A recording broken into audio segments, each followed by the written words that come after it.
तर big boss मध्ये एवढा खतरनाक सीन झालाय ना. मला एक गोष्ट म्हणायची आहे, बिग बॉस मध्ये त्याच्या एकीकडे सगळं घर त्याच्या जेवणासाठी झगडे करून राहिलं, आणि आपला हा सागर दादा करंडे भाकरूम मध्ये जाऊन गायछाप खाऊ राहिला.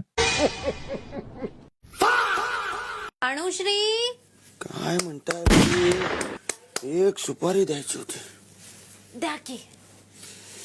काय म्हणा, यंदाच्या यात्रेला आमच्याकडे यायचं तुमच्या यात्रेला मला एक म्हणायचंय, तू बिग बॉस मध्ये खेळायला गेलाय का गायछाप माळायला गेलाय? अरे काहीतरी चांगलं कर जीवनात, नाही जनाची तर मनाची तर ठेव. चला ना, आपण इथपर्यंत पण समजून घेतो ना, गायछाप तलप आहे.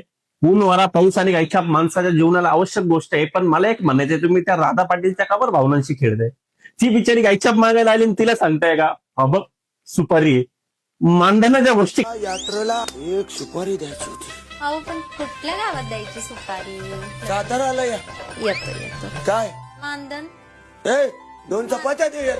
तर भाई बघू शकतात ना, बिग बॉस मध्ये काय काय होऊ शकतं, काय काय नाही होऊ शकत ना भाई. इथं आता गायछाप वगैरे सगळे यायला लागलंय, तर लक्ष द्या. तुमच्या आवडीचा कोणता बिग बॉस कंटेस्टंट आहे त्याचं नाव कमेंट मध्ये नक्की सांगा.